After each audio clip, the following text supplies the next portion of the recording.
we pass back, please. Okay, anything else? Evan?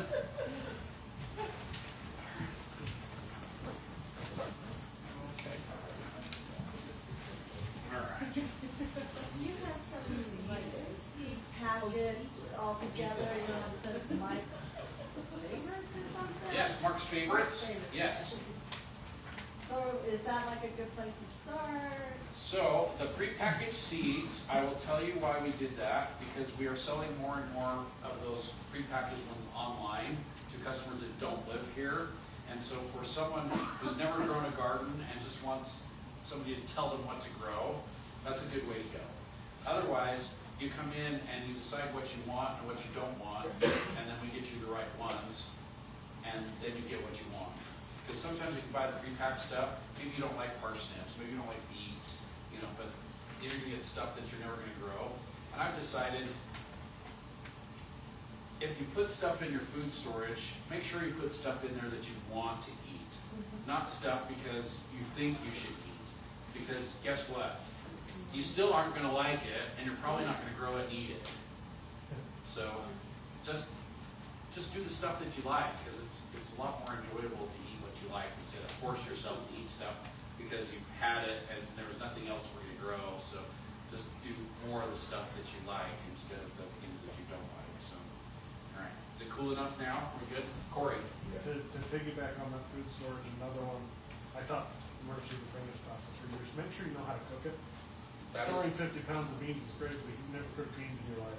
It's tough to do. Yeah, it is tough to do. That's right.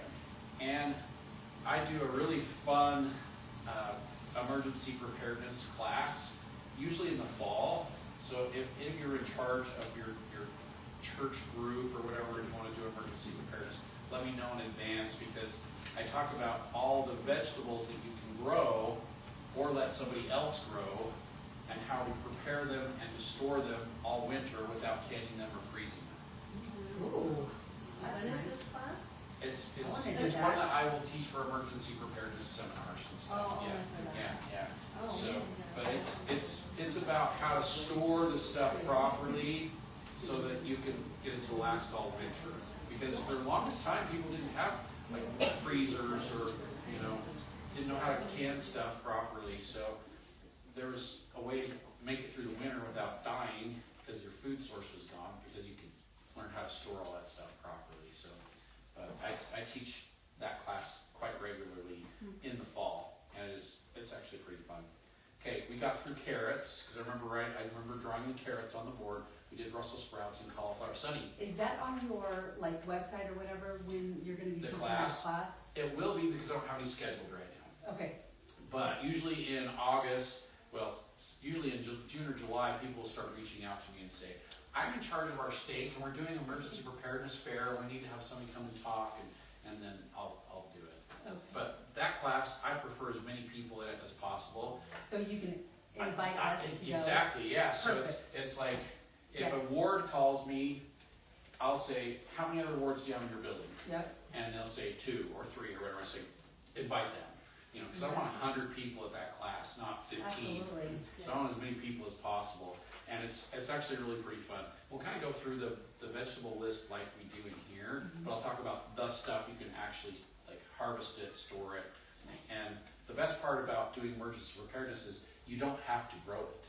You can go over the hill to Brigham City and you can buy the stuff that somebody else grew over there, and you can put it into your cold storage and pretend that you grew it, and it works. I've never had anybody complain about, oh, D went over there and got stuff from somebody else and put it in his storage and now he's eating it. I can't believe he would do that. I've never heard anybody complain about it. So use somebody else's expertise, but if you've got a good spot to store it, you can eat squash and potatoes and onions and carrots and beets and cabbage and a whole bunch of vegetables all winter long that somebody else grew. You just store. I know, just store it. But if you grow it, D, it's always better. It's always better. Yeah, it's always better. Okay, we did chard too, didn't we? I'm gonna skip over celery. Not many people do celery. If we have time, we'll go back and we'll do celery. But it's not good. Well, let's do corn. We'll start with the corn. Okay, on this list there are actually 4 different kinds of corn, but we lumped one of them into the sugar enhanced because it's not really sugar enhanced. It's just got a sugary gene to it. So we've got four different types of corn there. One is called a sugary gene, and this is a hybridized corn. Basically, all these corns are hybrids, and whether they've been hybridized by nature or by man, they're hybrids. And Golden Bantam and NK199 are sugary gene corns. And when I was growing up, Dad swore by NK199 is the greatest corn ever grown. And it grows like 8 feet tall. The ears are really big. They're big around. You get like so much off of them, and they set a lot of ears.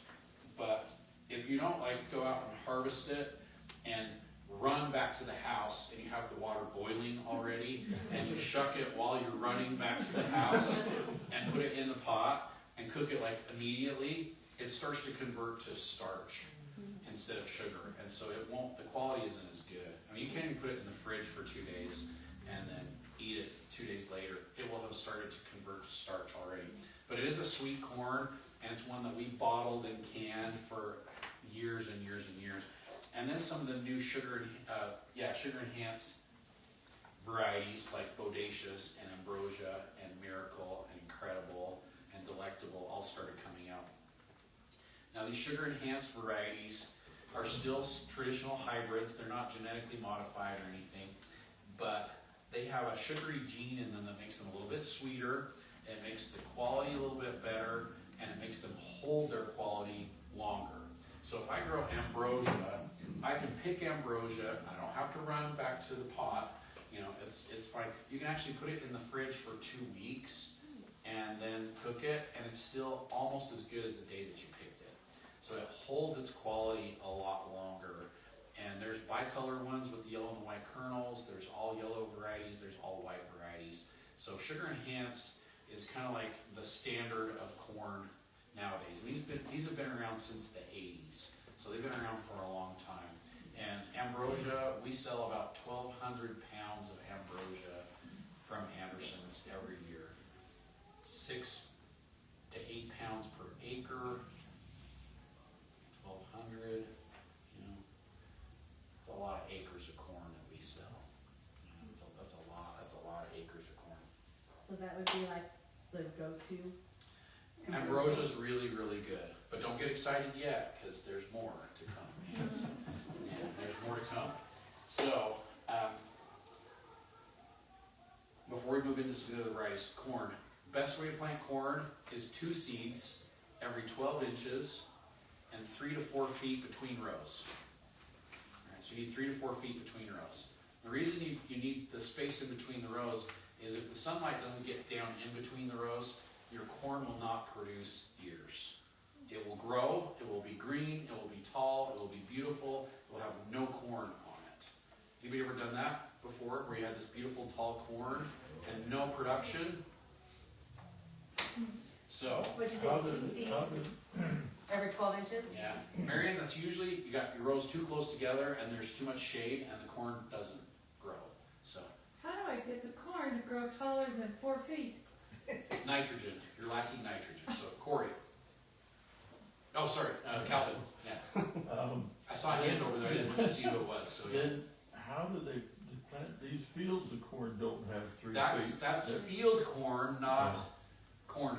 Oh, And they're growing the field corn for the stalks, not for the seed.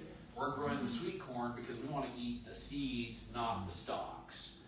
That's why it's really, really close. It's really dense and it's really tall. It's a different kind of corn. but Different the kind of corn. stalks are sweet, they're nice to chew on. Yes. So, 2 seeds every 12 inches in the row, 3 to 4 feet between rows. How do you prevent yourself from putting more than 2? It's like I look at that and I think It's not enough. I know.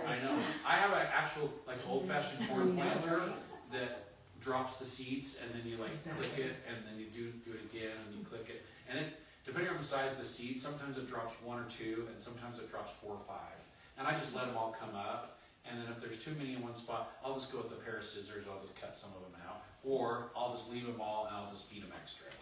So yeah, so it's not a big deal, But the corn growers that we buy our seed from in southern Idaho, they're in that Boise area. There's tons and tons of corn breeding and growing in that area of the world. They plant one seed every 12 inches, and then they go 3 to 4 feet between rows. But I don't have that much faith, so I have to plant at least 2. So yeah, so I'll plant 2, and that's okay if they both come up. So not anywhere near shade. Full sun. They need full sun.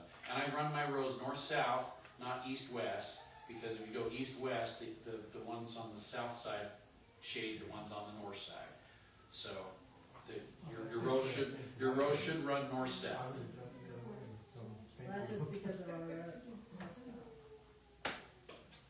All right. So if your corn is short, like Marion's, and the ears are small and they don't fill out all the way, it's a lack of nitrogen. So as we're growing the corn, I will put nitrogen in the soil where I'm going to plant my corn before I plant. So straight nitrogen, yep. And so I will take, if I could, I would do 34, let's find a good pen here. You good? Oh, the red one? I'm okay using red. Alright, might be time for some new pens. Alright, I would use 3400, but I can't get it anymore because it's nitrate and that's what you make bombs out of. So if you get some jet fuel and ammonium nitrate, that's what the Oklahoma City bomb was created with. So I have to use 2100. And this is a little faster release nitrogen, but it works great. So I'll do the 2100, I'll broadcast it over the entire area where I'm going to do my corn. Then I'll plant my corn. Then when my corn is 12 inches tall, I'll feed it again. And I'll do like a teaspoon to a tablespoon around each cluster of corn. I have it in like a little bucket or a little bag, and I'll just walk up and down the rows, and I'll just throw it right on the ground. And then I will furrow with my little furrowing device and push the soil over on top of the nitrogen, then I'll water afterwards. Or if I've got soaker hoses there, I'll just put it down where the soaker hoses are so that when it gets soaked, the nitrogen dissolves and goes down in the soil. So you just gotta get it watered in. So at 12 inches, at 3 feet, and when it tassels. So 4 times. 4 times, yeah, so initial planting, 12 inches, 36 inches at tassel.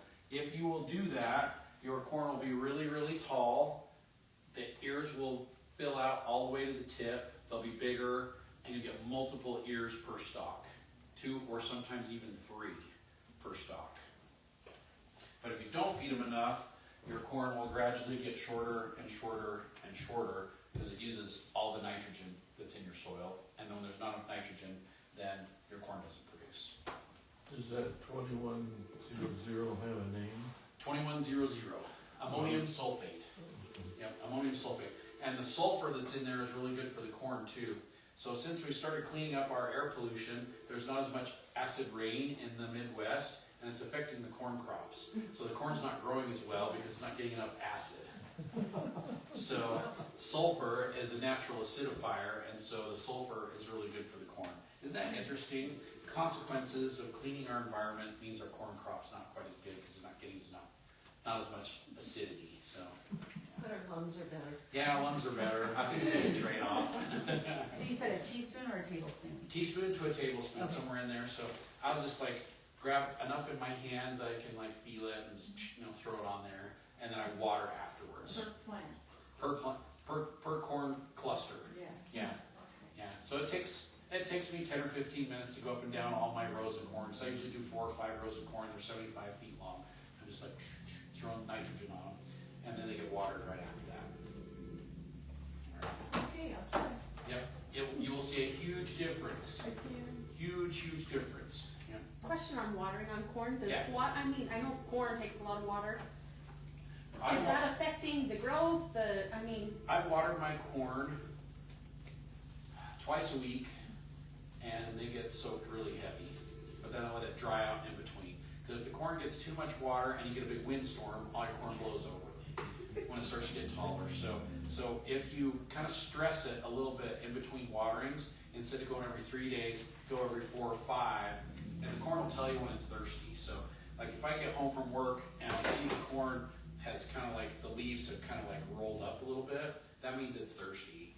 And so then I'll make sure and water it within 24 hours after that. But stress it a little bit because it'll force the roots to go down deeper, and then your corn will be less likely to blow over if you get a big windstorm. Have you had that happen? Yeah. You water everything, you go, oh, I just got water, and then this little microburst comes up, and all of a sudden the corn's all laying on the ground. Yeah, stupid corn, yeah. And if that happens, then it's done. Yeah, you can try and stand it back up, yeah. But once it breaks, like if the stalk breaks, then the circulation's like done, so yeah. Alright. Olivia, you like corn? Okay, I've got like the best corn ever, so. Well, I do have a funny story. My 16-year-old, he called me one day and says, how do you make that good corn that we have for Sunday dinner? And I'm like, what do you mean, how do we make it? Like, I get a bag of freezer corn that I planted and harvest. I'm like, Yeah, exactly. that's how you get it. Work. You didn't recognize that growing up, that you did all that work?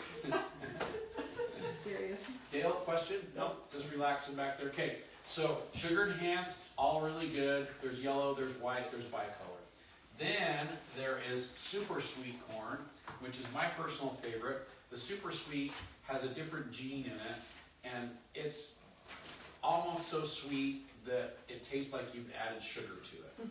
It's really, really sweet, but it's also very crispy. Like it pops when you bite into it. It's got a really amazing texture, and then it's just this sweet flavor that's unbelievable.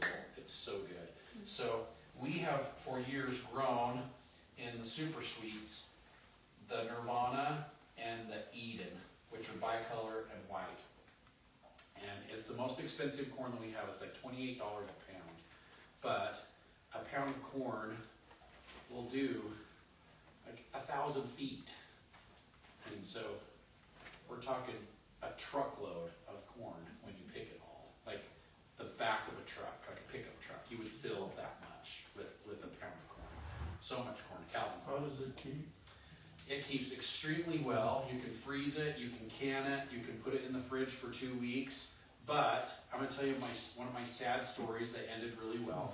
So in 2012, my wife's sister was getting married in Portland, and we kind of planned a trip around it. So we were going to go on a cruise with our kids, and then we're going to go to the wedding, we're going to come back. So it was like a 10-day trip. And we decided we had to pick the corn and process it all before we left. And so the day before, we're out there doing corn like crazy, and I just got to a certain point, I was like, if we don't quit doing this, we're never going to get packed, we're never going to go, we just got to done. So we had about a half a bushel of corn left, and I was just like, I'm not doing any more. We've got a ton. What's in the freezer is going to last us like 3 years.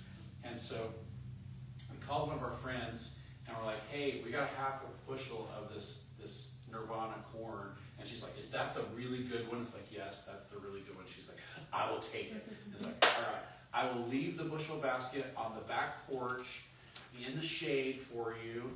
You know, come pick it up. She's like, oh, I'll be right there tomorrow. It's like, all right, great. So we leave.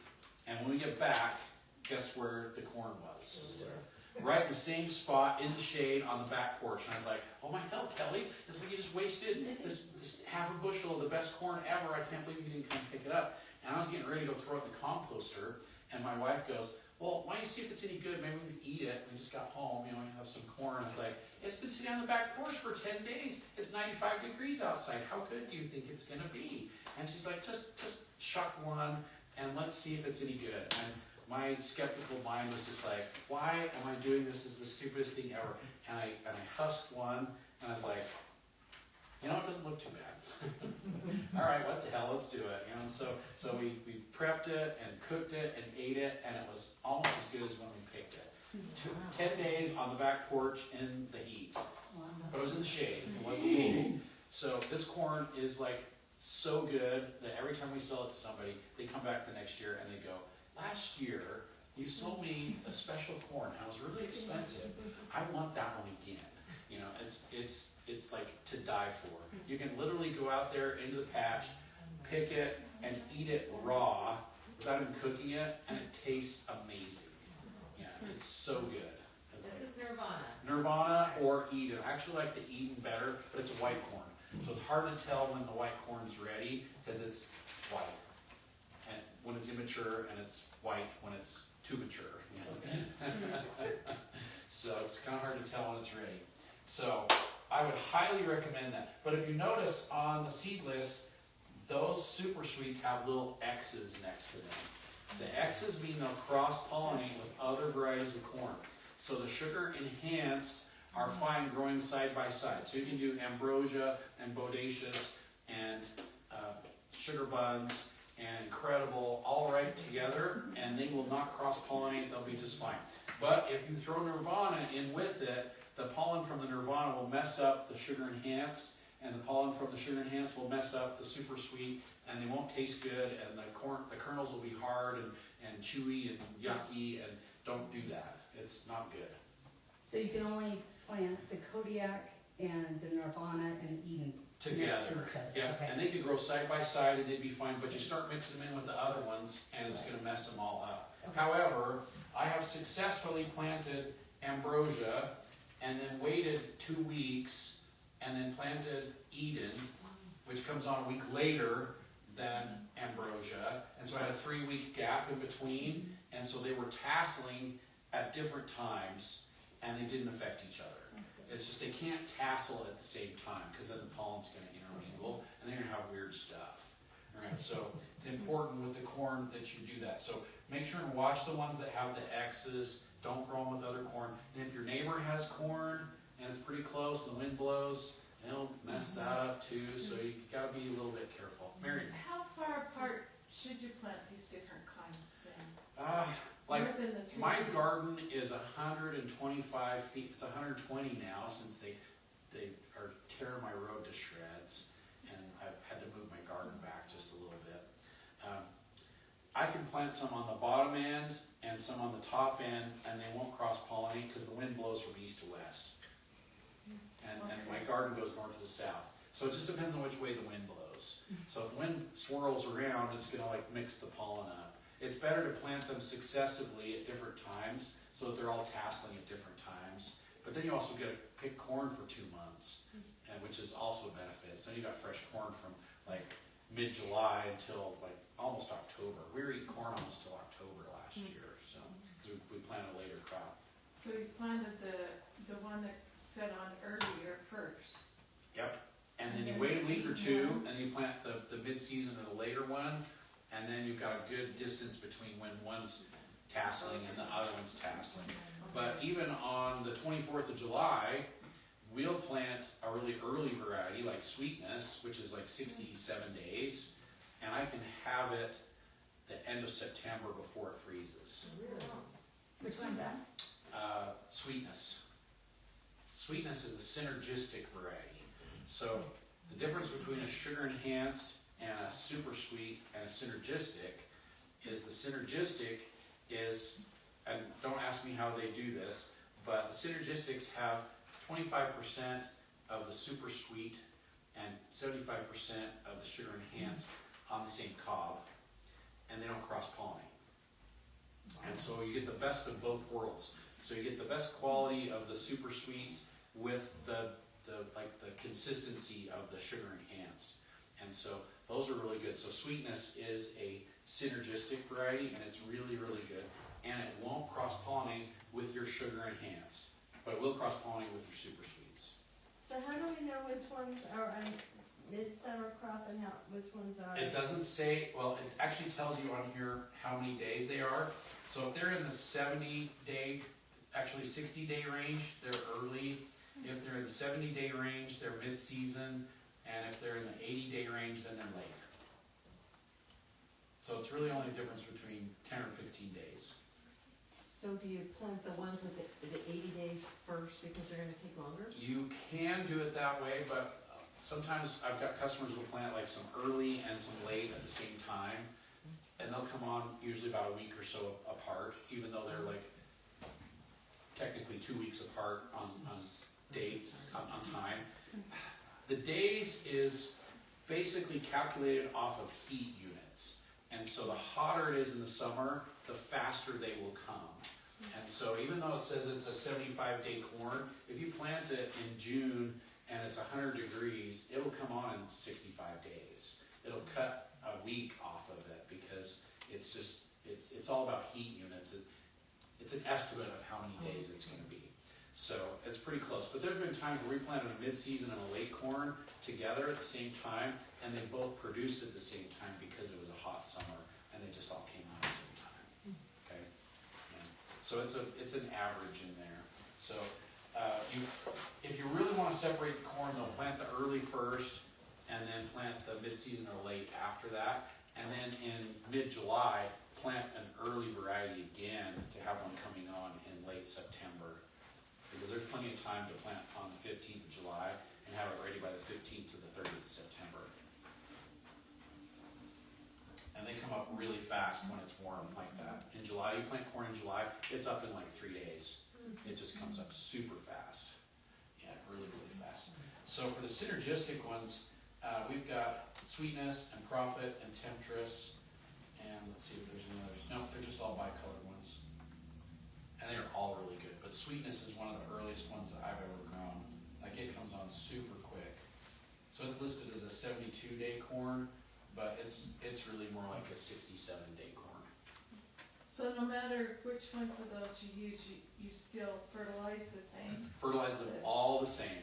Okay. Yep, fertilize them all the same.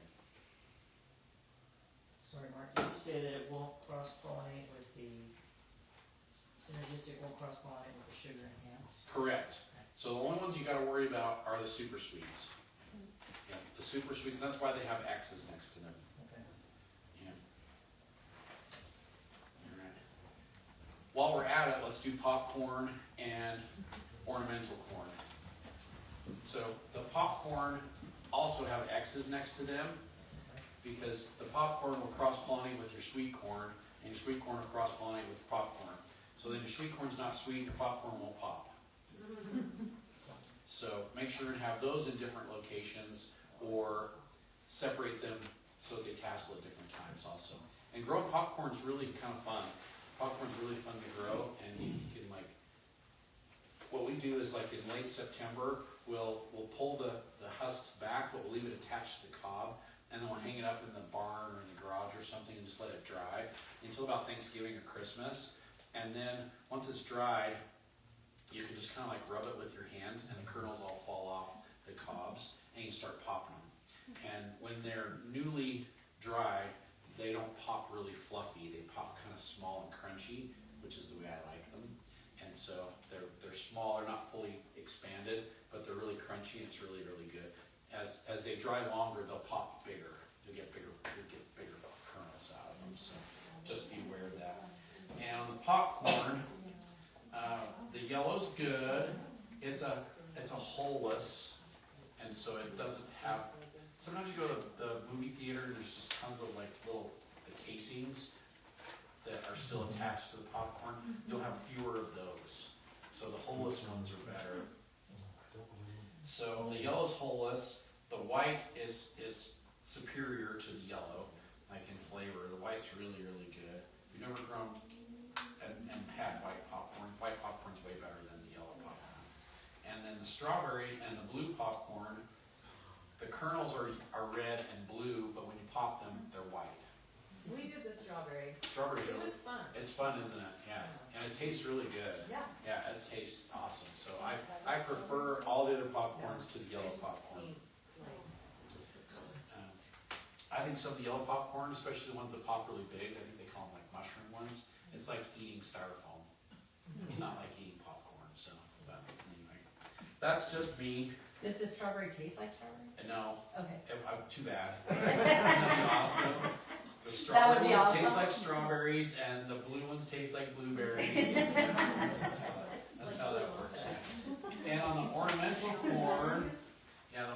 corn, the carousel is a smaller cob, so the cobs are only probably 5 inches, so they're about like that. So that's the cobs of the carousel, but it's multicolored and it pops.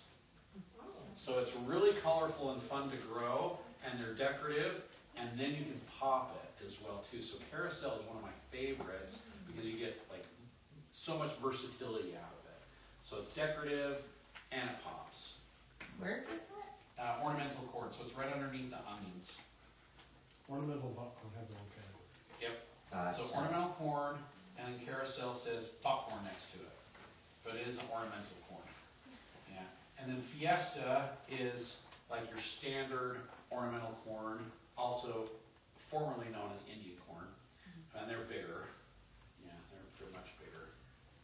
So they're like big and very colorful. So lots and lots of different colors in the kernels. Does not pop, but you can grind it, and you can. That's why it's called flint. So you can grind it.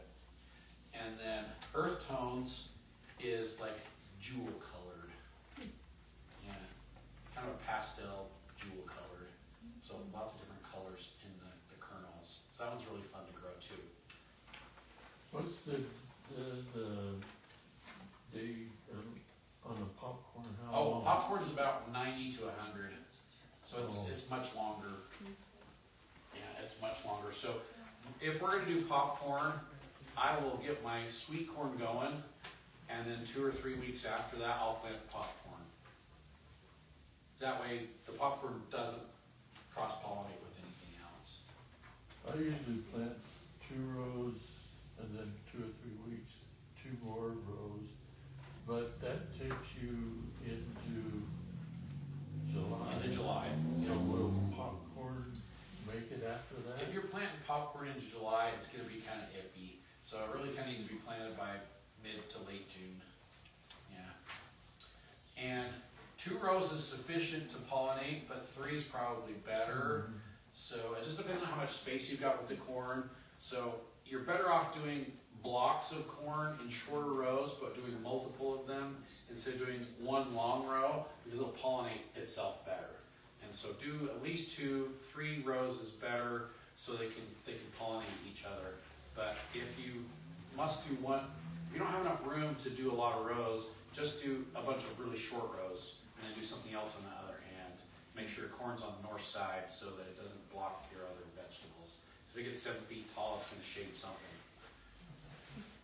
Alright, good point, Calvin. Okay, any questions on the corn before we move on? These varieties of corn, seriously, they're all really good. We sell the most ambrosia of all of them, just because that's what people are used to buying at the roadside stand.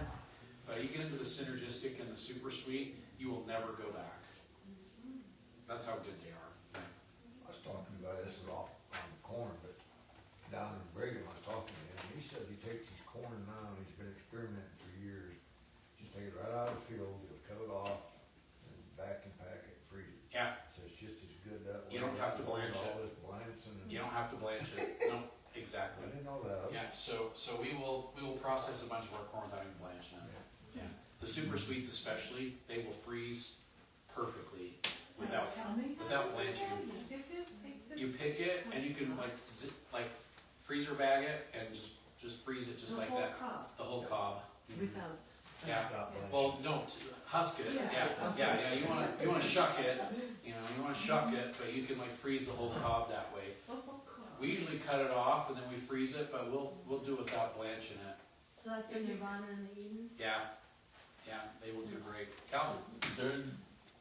A lot of us are moving into freeze drying, so how does that affect this at all? I have never freeze dried the corn. I would probably, that's a good question. I would probably blanch it before you freeze dry it. So, because it needs that moisture. Okay. Yeah, Well, I usually freeze it before you freeze dry it. yeah. You could do that too. Okay. Yeah. All right. Good questions. Okay, no more corn questions. We good? Moving on. All right. Let's see. Cucumbers. Did we do cucumbers? Mhm. Okay. I told you tasty green, best cucumber of all time. Yeah, tasty green. Okay. Eggplants you grow just like tomatoes, so I'll probably bundle those in with the tomatoes. We have black beauty and we have long purple. One's kind of pear-shaped and one's kind of long and skinny, and they both taste like eggplant. But I'll throw those in there. If you've never cooked eggplant, while we're talking eggplant is like a sponge. And And so if you're gonna fry it, you have to flash fry it really quick, because if not, it sucks up all the oil. So you may be cooking your eggplant incorrectly if you're trying to like fry it, because it's really good when it's like kind of stir fried, but you gotta get the pan really hot, you gotta use a really high temperature oil, otherwise it'll suck up all the oil and it will be just like slimy. Yeah, it'll suck it all up, so just be aware of that. And we won't cover herbs. I'm working on an herb book though, so I'm close to getting the herb book ready to go, and it's gonna have like 30 different kind of herbs in there and how to grow all of them, and how to process them, and how to store them, and how to use them. So we're getting there. I was hoping to have it this spring, but I ran out of time. I just have so much stuff going on. I just don't have as much time to do it. Did we do kohlrabi? We didn't do kohlrabi, did we? Anybody ever grown kohlrabi? Oh, yeah. Yeah, I love the kohlrabi. So the white is good. I think the purple is better. Purple tends to not go as stringy as the white. So I always grow the purple. And I've had some purple ones that are that big. Yep.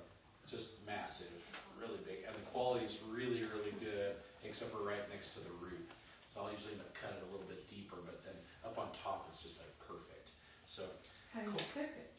you cook it just like you would turnips or Eat it potatoes. You can eat it raw. I just eat it raw.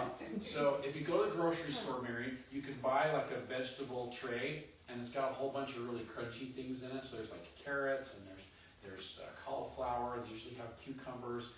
I don't know why they throw tomatoes in there, because that just makes no sense to me. But you got all this crunchy thing. delicious. Yeah, well, yeah. We'll talk about that later. Yeah. And they put broccoli in there. And it's like, you got all this crunchy stuff, and you have broccoli, so it's like crunchy, crunchy, crunchy, squishy. They should put kohlrabi in, because kohlrabi is really crunchy, and so you have crunchy, crunchy, crunchy, crunchy, instead of crunchy, crunchy, crunchy, squishy. And so, yeah, so the kohlrabi, amazing. And it's really good cooked, and it's really good raw. It kind of tastes like very sweet stem of broccoli without the stringiness. That's what it tastes like. It's really, really good. And the kohlrabi grows on the surface of the soil, not underneath the soil. So it looks like it's a bulb or a tuber, and it's not. It's just the growth of the plant is above the ground. It kind of looks like a root crop, but it's not. It's not really a root crop. It's for them to get away from worms. It's a cold crop, yeah. And the caterpillars don't bother it as much. They'll eat the leaves, but they don't bother the root. And it's actually really, really good, and it's good for you as well too. So if you want to try some kohlrabi, I usually do about 40 plants, and we can't eat it all. So just hit me up midsummer, and I'll share some with you. So I love the kohlrabi though; it's really good. We did do kale. Well, let's do leeks and onions together since we're into the leeks. So we have onions available in 3 different ways. So we'll have the little bulbs, the little sets that are dry. We'll have the seeds that look like little black seeds. And then we'll have the plants, which I had some plants before I left, but I'm not sure how many are left out there. We might not have many plants left. We'll be getting some new ones in, not this week, but the week after. And so they've all been started from seed. All right, so onions from seed, though, take about 120 days. So they take 4 months to really mature and be ready to go. If you do them from sets or you do them from plants, they will mature faster. And if you do them from the plants, they'll mature bigger. So they'll just grow larger. And what's happened is, like with the sets, the great thing about the sets is we sell them in like half-pound and 1-pound quantities. And you can get like a bag of a half-pound of red onions, and you can go out in your garden, and when you get ready to plant them, you're trying to open the bag, and it's stapled, and you like tear the staples, and the bag rips open, and the onions all fall on the ground. You can basically just kind of like kick dirt on top of the onions, and they will come up. I mean, that's how hard it is to mess those up. They're just about as easy as it gets, and we recommend you put one about every 4 inches or so. So do 1, 4 inches, one bulb every 4 inches. Cover them up, water them, boom, they're up in like a week. The little greens just start coming up. They just grow like crazy. The sets, despite being really easy to grow, they don't grow as large, they tend to split, or they'll have split centers, and they keep really pretty well, but not as well as if they've been grown from seed or from plant. And the reason is, they've grown them to be that big, and then they stop their growth, they cut the tops off, and they dry them. Then we're taking them and we're planting them again and encouraging them to start growing again. And so that process of stopping them partway through of the growing causes them to not be as good, because we've stopped their growth halfway through and then we're starting to back up. So that's why they'll split just a little bit. That's why they don't keep quite as long. That's why they don't get quite as big. But they're really easy to grow and they're very forgiving. So you almost can't mess them up. The seeds are hard to get to germinate because they take a couple weeks to come up. But once they get going, they do great, but you always plant them too close, then you have to thin them and you have to spread them out. And so it's a little bit of extra work, but we'll start our onion seeds right outside in the garden in August, let them winter over, and then the next year they get huge, huge onions. So end of August, you can plant your seed, put them in a spot in the garden where you're not going to till them up, and just leave them over winter. They'll winter over perfectly. They'll come up the next year, you dig up the clumps, move the plants where you want them, and you'll get huge onions, and they'll be really, really good. All right. But if you plant them in the spring, they won't get quite as big because they don't have as much time to grow. The plants, Green onions on here. they're all green onions. Oh, they're all green onions? They're all green onions. So green onions are just an immature large onion. Oh. It's like a green apple is an immature red apple. So how, Green pepper is when an do you- immature, when you red harvest pepper. them, if you really like the green onions? whenever they start coming up. Just like cut them off. You can pull them up. And some will stay smaller than others, so if you do the bunching onions, they're made to stay small. But basically the green onions are just any of the onions. We usually tell people use like the Walla Walla because they're really mild. If you don't want very potent onion flavor, Walla Wallas make great green onions. Yeah, but they, a lot of these onions you sell down there in your sets, Yeah, they don't last. I mean, about a month and a half after you harvest them, they're starting to it sprout. depends on which varieties, and we're gonna go over that. So we'll Okay. talk over the varieties, which ones keep the longest. But if you do it from seed, they will keep longer, they will grow bigger, but they take longer to mature. So the plants that we have that come in bundles, there's usually about 60 plants per bundle. They've been grown from seed, they've been harvested, but their growth hasn't really been stopped. And then you can plant them and they just pick up from there and they just go. And so if you buy the bundles of onions, you will get really big onions in a short amount of time, and they will keep really, really well. So that's the best way to go is with the plants, because they're already 3 months old when they're harvested. So you've got a 2 to 3 month head start on starting them from Are we seeds. planting those 4 inches apart as well? Yeah, I do mine 4 inches apart. So Can we I'll plant it take, now? you can plant them today. Yeah, so they can go out right now. So I take my hoe and I just make a furrow with my hoe, like on its side. I'll just like do a furrow, and then in the bottom of the furrow, I'll put like the tomato vegetable food with the lion on it. That one, I'll just sprinkle that down the rows, and then I'll separate my plants. But what I do with my plants first is I take the Kinga roots. Do we have the Kinga roots already? It's over there. So I'll take the Kinga roots or the Bigfoot, and I'll mix some up, and I'll put it in a container, and then I'll hydrate the onion plants in the container for 24 to 48 hours, because the little roots on the bottom get dry. And so I'll take those bundles and I'll put them in a container of the Kinga roots or the Bigfoot, and I'll just soak them in that for 24 to 48 hours, and it rehydrates the roots up. I'm going to do a video probably this week of what that looks like, because if I've got any dry onions outside that have been sitting there for 2 weeks, they're still viable, but people look at them and they go, oh, these look kind of dry. It's like, yeah, just rehydrate them and they'll be fine. And so I'll take those and I'll put them in that container and just let them sit for 2 days, and all of a sudden I'll pull them out and they'll have these beautiful white roots on them again that are bigger than they were before, and they're ready to transplant. And then I'll transplant them out into the garden, one every 4 inches, just like Kaylee said. And then I just push the soil over the top of them, and then I water them with the kangaroos or with the Bigfoot, and really get them going at that point. And last year I had onions that were that big at the end of the season, and sometimes I can get them so big that I can't touch my fingers together holding them on the sides. They're just massive. And depends on the varieties which ones keep the best. Walla Walla does not keep very well. So if you're growing Walla Walla, Calvin, it lasts about a month to 6 weeks, and it's growing again. So don't do Walla Walla if you want to keep her. Do Walla Walla if you want to eat them fresh out of the garden. So what do you cover them with in the fall and winter time? We'll get there too. Yeah, we'll get there too. So Question, yes, would you have the same effect using that stuff on your own seeds that you start? absolutely. Yep, absolutely. Candy tastes like Walla Walla, but it keeps 3 to 4 months instead of 1 to 2 months. So it keeps twice as long. Ovation and, let's see, yeah, Ovation and Big Mac, those are 4 to 6 month keepers, and they're yellow.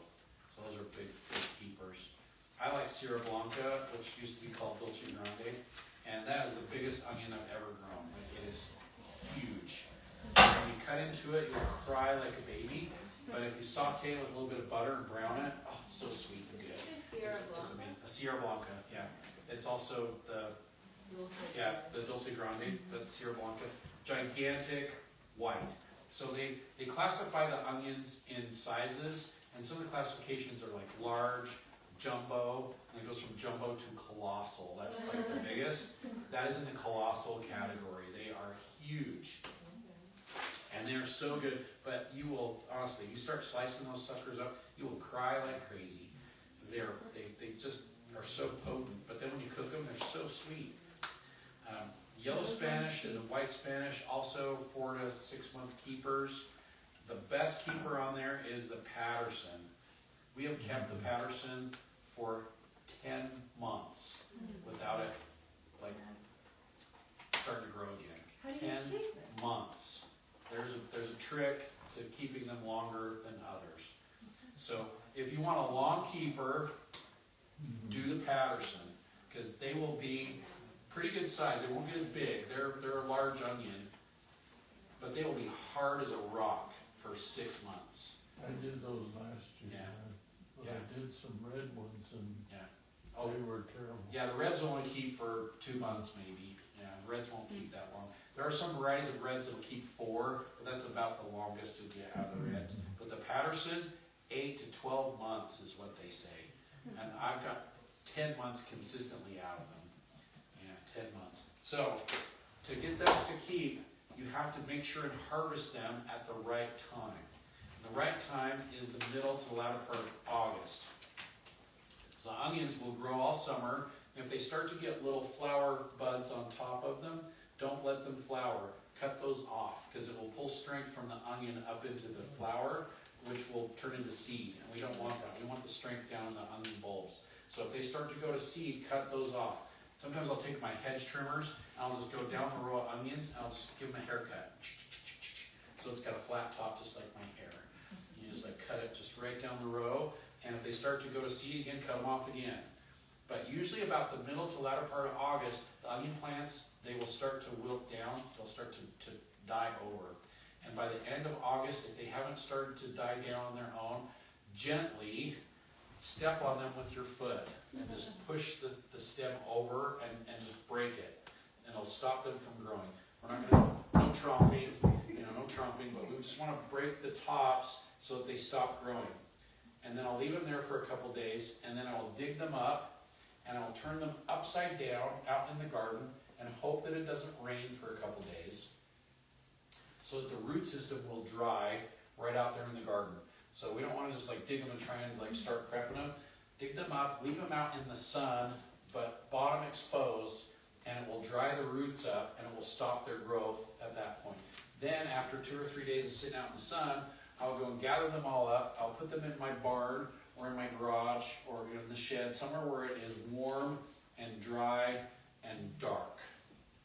Warm, dry, dark. And we're going to keep them there for 6 weeks. And And what's gonna happen is they're gonna dry some more, and they're gonna develop that hard outer wrapper skin on them. When it could be yellow, could be white, could be red. But they're gonna develop that nice, dry, hard outer wrapper skin. And when that happens, and it looks like it's gonna start getting cold enough outside that it's gonna damage the onions, because I've frozen onions out in the barn before. Cut the tops off, put them in an onion bag. We sell those here, they're $1 a piece. They're so expensive. Sonny, I don't know if you'll be able to afford it. Yeah, it's terrible. No. But they're bushel bags, they're mesh, and so the air circulation is good. And you put the onions in there, and the onions are not biased in any way, shape, or form. You can put the red ones in with the yellow ones and with the white ones, and they never complain, they get along just fine. But you can also do all the whites in one bag, and you could be segregist if you needed to, you know, whites and yellows and reds all separate in their own little bag. It just depends on your personality. Some people don't mind if they're all mixed up, others want them to be perfectly separated in their own thing. It's fine, either way is great. That's my point. Hang them up in a cool, dry spot, preferably in your basement or in your storage cellar or wherever. Good air circulation around the bags. That's when they will keep the best, Marion. So you That's how you hang do it. them up? You hang them up. So that, Don't leave them on the ground. You gotta get them up Okay, so so you get the good they're- air circulation. Yep, okay. you got it. Can you put that in like a crawl space? Absolutely. Okay. A root cellar? Yep, yep. As long as you hang them Paige. Does it have to be, you said like in the barn dark? I have like an area that's like a breezeway, and so it's shaded, but it's not dark. Shaded is great. Okay, Yeah, that's how you we still want the sun, yeah. So my barn still gets a little bit of late afternoon sun in there, but it's pretty much shaded all day. Okay, Yeah, so it's not like dark. okay, Yeah, but darker than like sunlight. okay.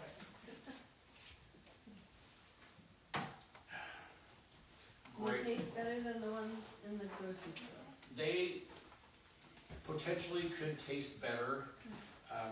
Most of the onions at the grocery store are pretty good, but everything I feel that everything you grow in your own garden always tastes better.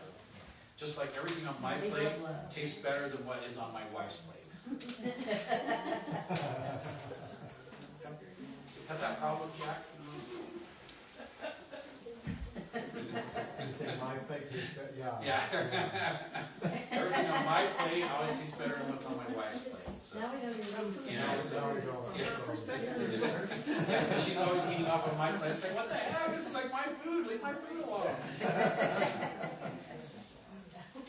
Hey, any other onion questions? Onion questions? I was gonna say, don't forget leeks. Oh, and the leeks too. Okay, leeks are longer. So they don't take 120 days, they take 150 to 160 days. So they're even longer. So we'll have leek plants as well as the leek seed, and you do them just like the onions. So do them just like the onions, and we don't have leek sets. So it's either seeds or plants. So we'll have the plants. And they can go in now? They could go in today if you wanted to. I don't think I've got leek plants yet, but they'll be coming with the next shipment, which won't be this week, but it'll be the week after. Do you have anything that shows like when we should start, like a chart, when we should start planting what? That's on here. Yes. Never The mind. one right in your hand. Find And the calendar has all that on there as well too. it. Okay. But the calendar will refer you back to this. Oh, yes. Okay, yeah. So the difference between the calendar and this is the calendar will tell you when to start it indoors to have it ready to transplant I love out. And this will tell you when to plant it outside so you don't have problems with like frost and other stuff. So yes. It's all- And the calendar is hanging on my office wall. It's so It helpful. just, yeah, I gotta read Yeah, it. it's so helpful. So, there you go. I know there's so much information on there, you forget to read. I know. You forget to read all of it. I know exactly what you're saying. So my social media people, which is my daughter-in-law and my wife, will bug me every now and then and say, what do you want us to post? And I go, well, did you look at the calendar? Because that's what's going to be happening in the next 2 weeks. And they go, oh, you know, it's like, I should have looked at the calendar. It's like, oh, that's what I do all that work for. You know, so you don't have to bug me every 5 minutes. So, anyway, okay. Any other onion questions? Onion questions? We good? Good. Dale? Over winter, you put your, bags of leaves on top of them? Not the onions, Okay. just the carrots and the beets. Okay. Turnips possibly too, but the onions have gotta be dug up, and they need to be dried, and they need to be stored, otherwise they'll start growing again. Yeah, and then if they start growing again, then they don't taste very good. So, Calvin and then Michelle. With leeks, I haven't grown those for years and years, but somebody was telling me that it was better if they're growing, you kind of move the dirt up around. Yes, you can hill those up. The onions, it's better to let them grow up and on top of the surface. You don't have to cover the onions up. But the leeks, if you want more of a white flesh to them, because they'll start to go green if they get too much sun, you hill them up so that they have that longer neck with the blanched part. So, good comment. I'd forgotten that. Michelle. So if we plant the onion seeds in August, do we have to do anything to protect them over the winter? No. Winter will come and it will snow and the tops will kind of just like lean over. The snow will sit on top of them. And then when the snow melts in the spring, traditionally, that's what happens. This year is a different story.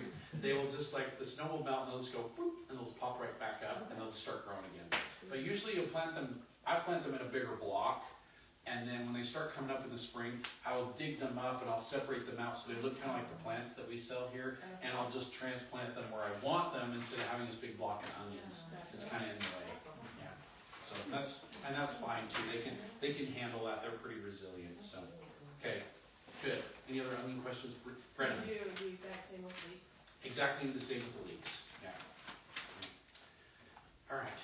Lettuces. I've got some really good lettuces in there. Now these are not buy at the grocery store lettuces, except for like the romaine and the butterheads. You know, they sell the cute little butterheads in the clamshell plastics. You know, you can grow those. You can grow them just like that. They're not like $4 a head.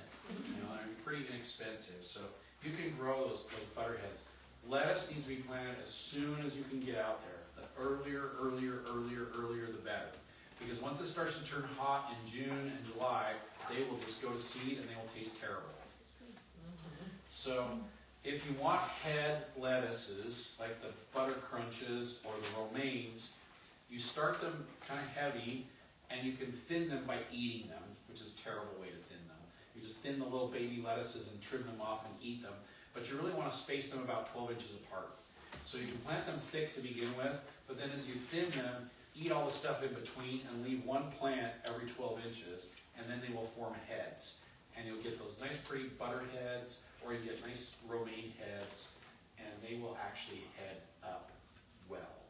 But you gotta plant them as early as you can, like the 27th or 28th of February. early. If the snow is melted. And so they obviously can tolerate frost. They can handle frost and snow and sleet and whatever Mother Nature throws at them. Great. Especially if you plant them from seed. If you grow them inside and then transplant them outside, then they are less resilient. Yeah, they'll be more impact by the frost. But if you start them right outside, they will handle it. My grandfather had a little cold frame that he built with like old windows, and he would start them in January, and like he'd be eating them in March.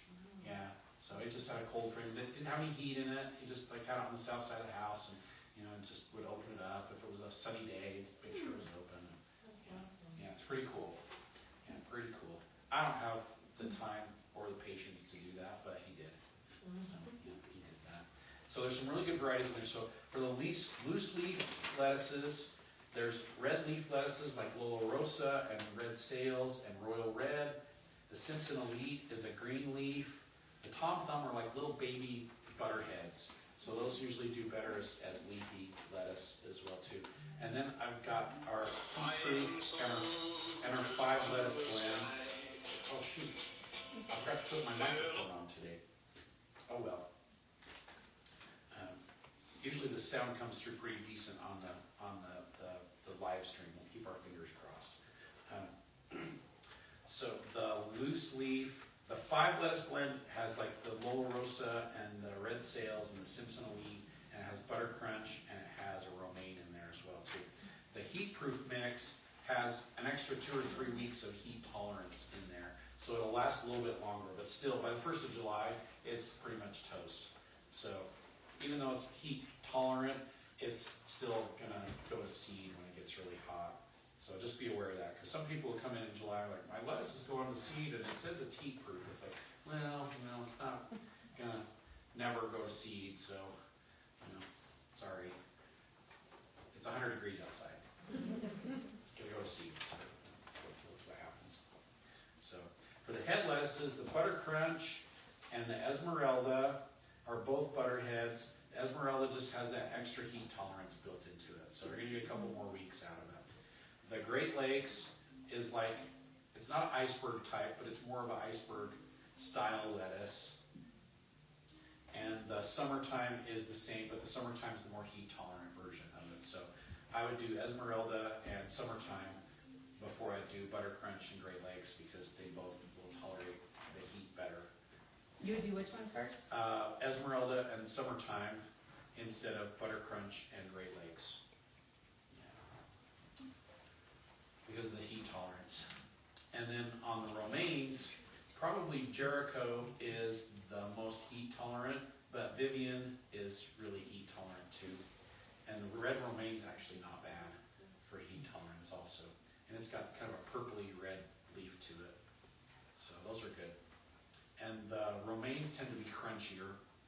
And like the Butter Crunches and the Simpson Elite, they're more of a fine, smooth texture, not as crunchy as the romaines. I kind of like the crunchiness, but that's just me.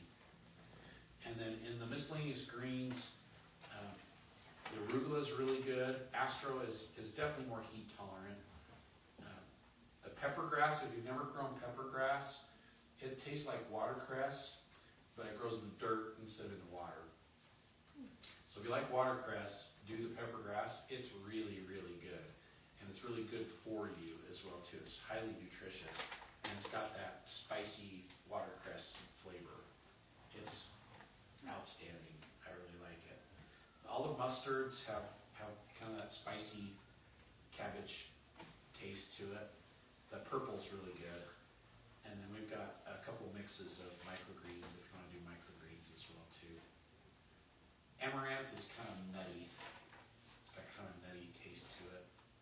And it's a purple leaf to it as well too. So there's some really colorful greens that you can put into salad mixes or green smoothies if you want to. And these lettuces are not just like water and fiber, like some of the lettuces you buy at the grocery store. So iceberg is just like water and fiber.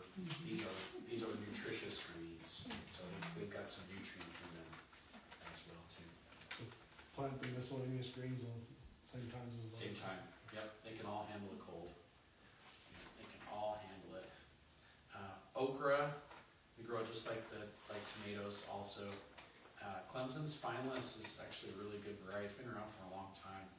And if you've never had okra, I think it tastes kind of like a combo between beans and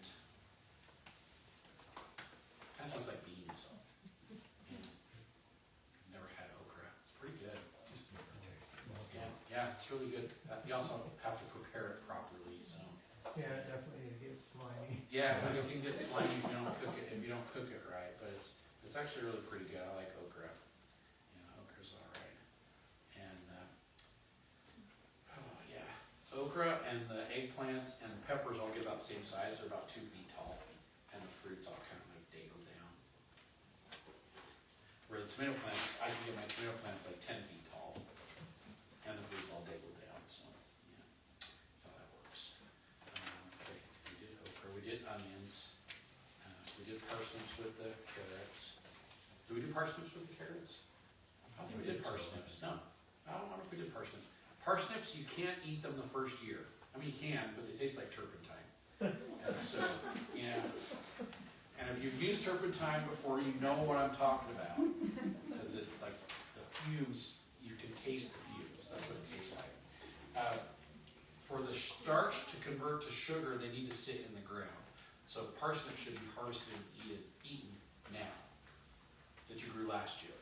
And so we let them sit in the ground over the winter, and then you use them in the late winter, early spring. And that's when the parsnips taste the best. You can store them just like the carrots right out in the garden. You can harvest them and then like store them in sand in your garage. But parsnips, they need that extra time to convert to sugar, and so if you don't, they'll taste funny. So you gotta do that with the parsnips. Okay, peas can be planted today also, so no problem there. And we've got 3 different types of peas. So there's shelling peas, there's snow peas, and then there's snap peas. And they are similar but different. Alright, so shelling peas, you can eat the pods, but the pods are really stringy and fibrous, and you end up spitting half of it out. You pop them open, you shell the peas out, and you eat the peas. Alright, the snow peas, you pick them before the peas fill out, and you eat the whole pod. So those are like your stir-fry flat peas. The snap peas, you can get them while they're flat, or you can let the peas fill out on the inside, and you can still eat the whole pod, and you can stir-fry them, or just eat them fresh, whatever. So that's one of the crunchy parts of the vegetable trays that we were talking about. So the snap peas, that's one of the crunchies in there. So carrots, crunchy, cucumbers, should be crunchy, not squishy. Cauliflower, crunchy. Peas, crunchy. Kohlrabi, crunchy.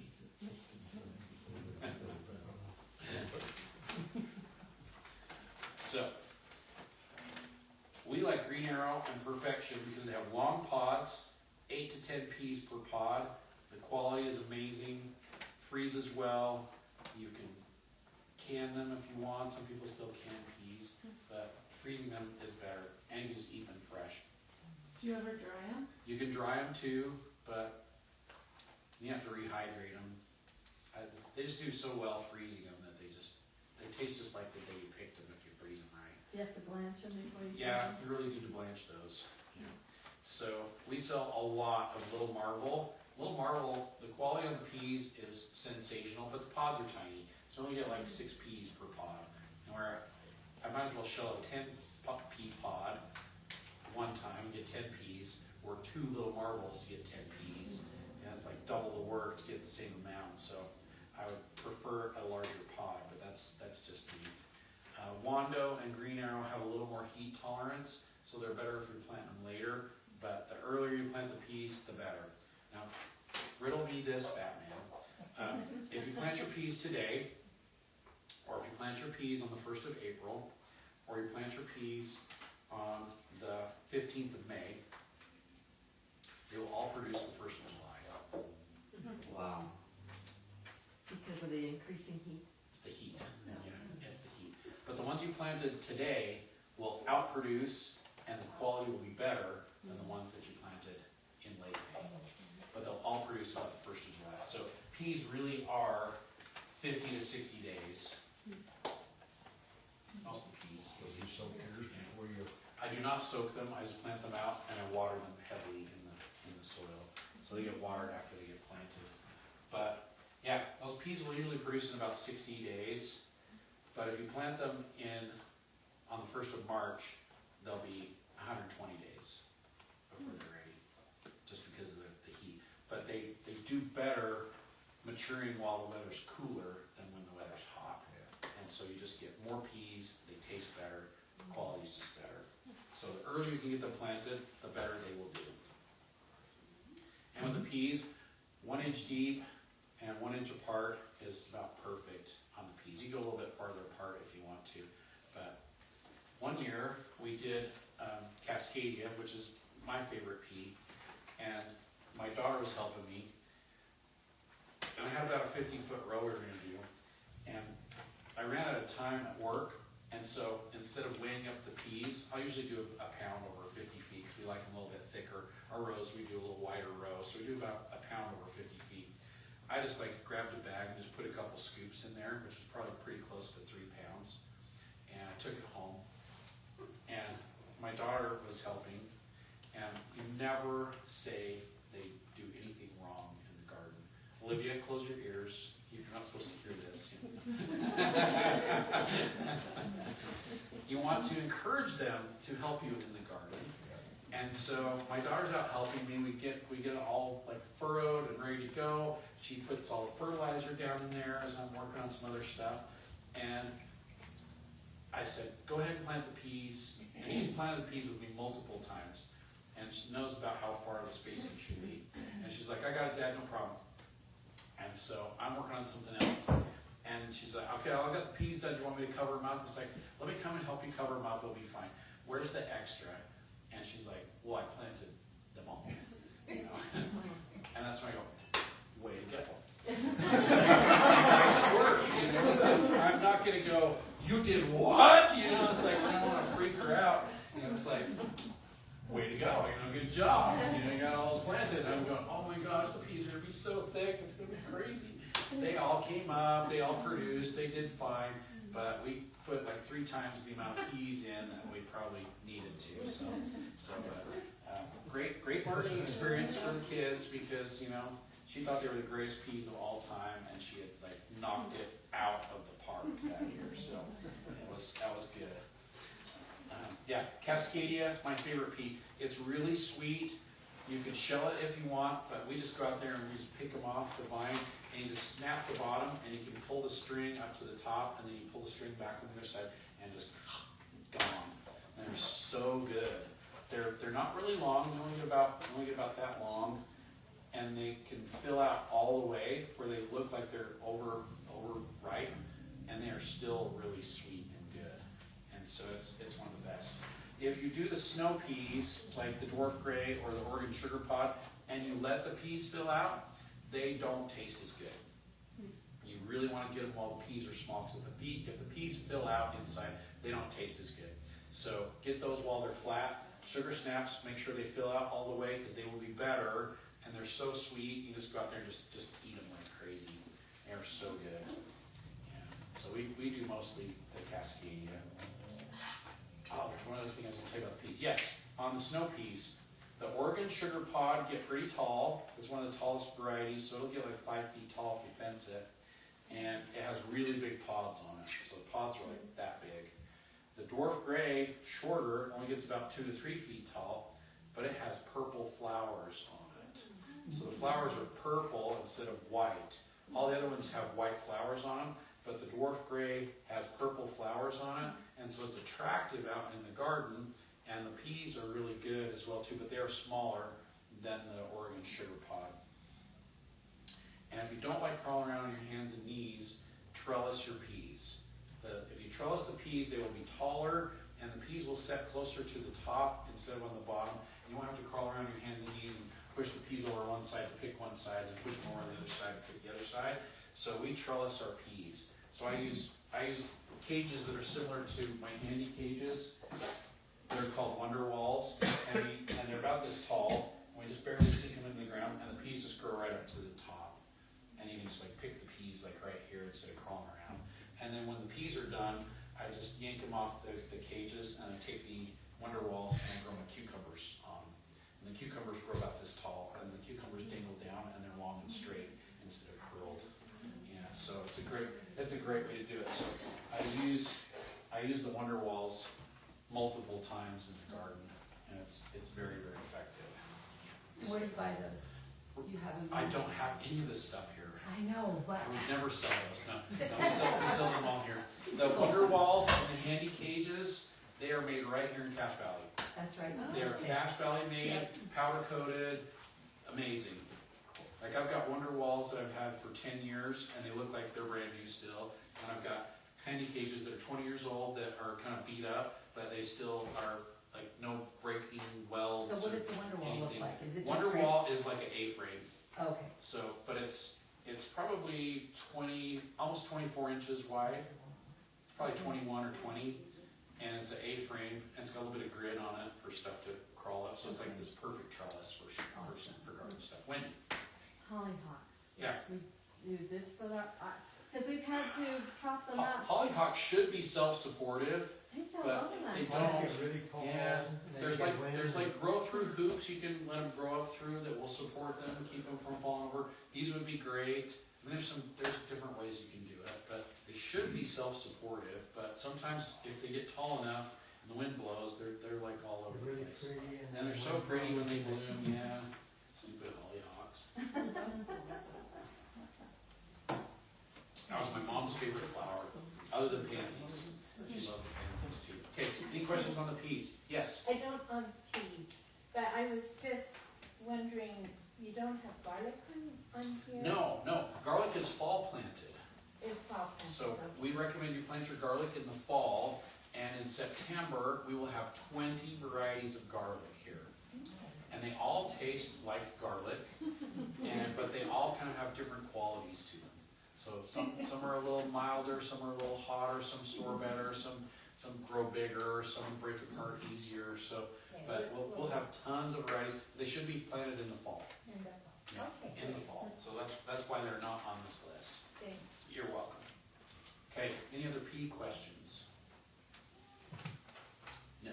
Okay, we did popcorn. Oh, good, we're getting there. Basically, we have tomatoes and peppers left. And pumpkins? Did we do we didn't do pumpkins. We can do pumpkins too, and radishes. We're doing okay.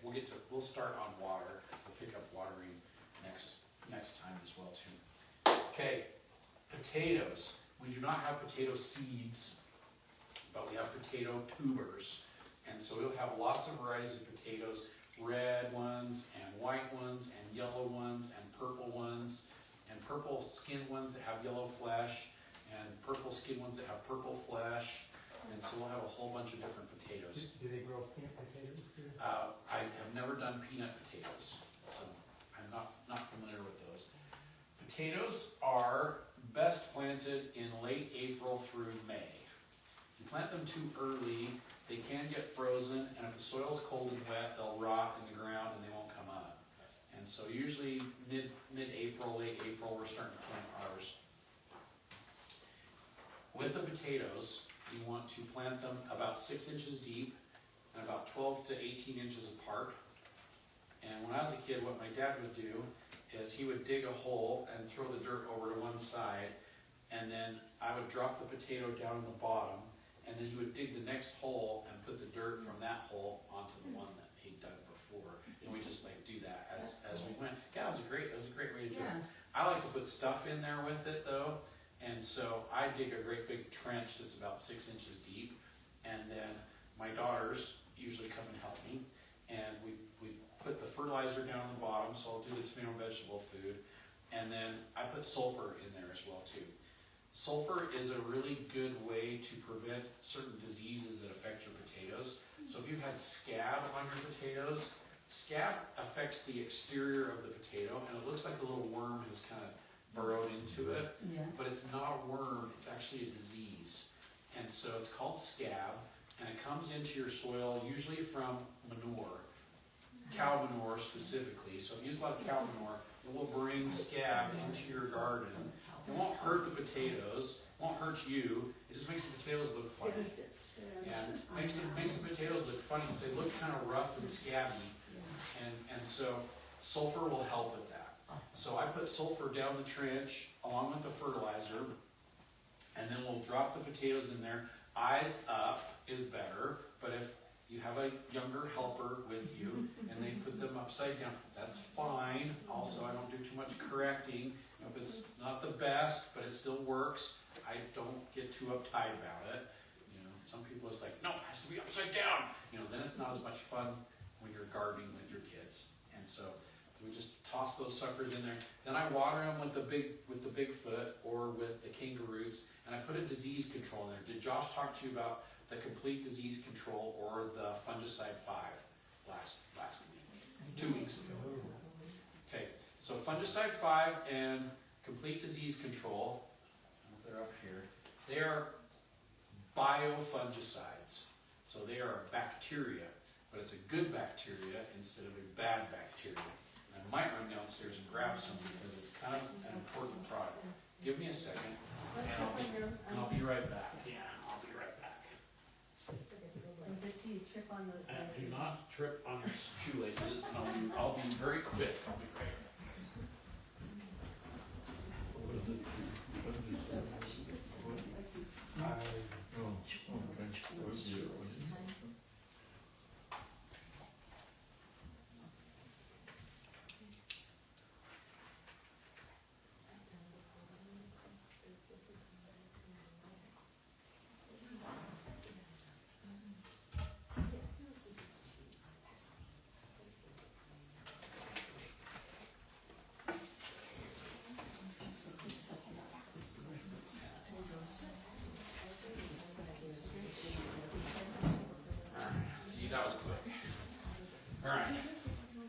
This is what they look like.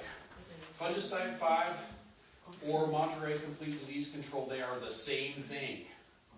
You don't use very much of it. We're only talking a teaspoon per gallon. So this little teeny bottle will make 50 gallons. This slightly bigger bottle will make 100 gallons. The biofungicide kills other diseases. So it's a bacteria that basically kills all kinds of other diseases that it's not compatible with. So it'll kill mildews, it'll kill leaf spots, rusts, works really, really well on soil-borne diseases.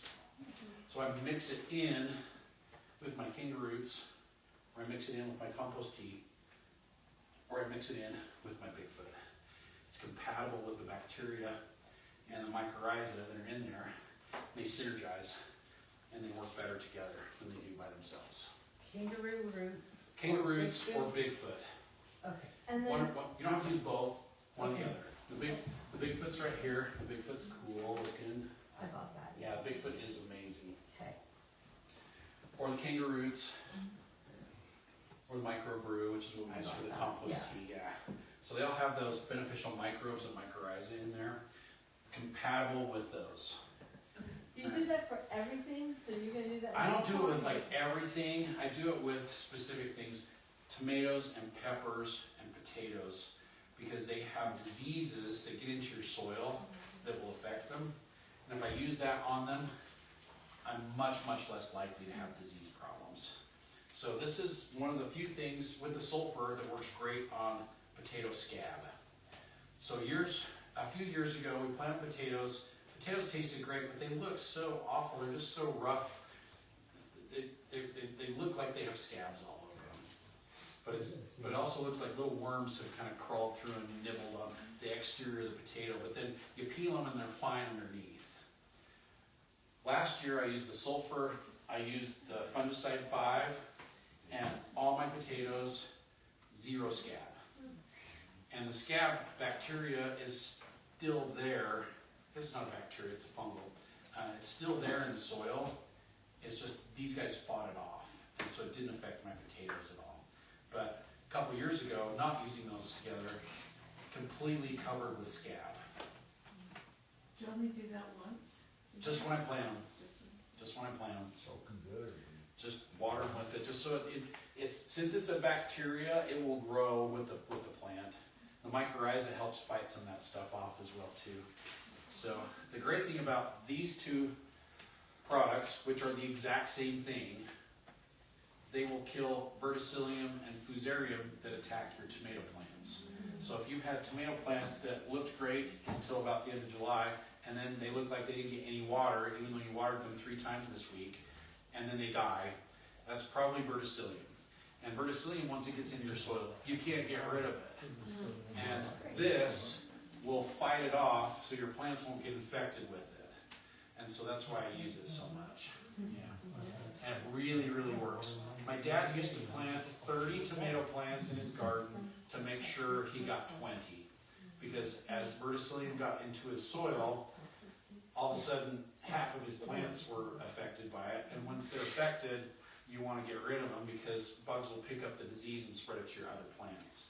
And so when he would see one that was starting to wilt, he'd just yank it and get rid of it. That's the sign, it wilts, It that's wilts. how you know. It really looks like it's not getting any water, and it's because the root system is picking the water up, but the capillaries in the plant that move all that, the vein structure, I don't know how else to describe it, it gets clogged arteries and it can't move the water and the nutrient. And so the plants look like they're not getting any water or nutrient because they're not. It's stopping in the root system.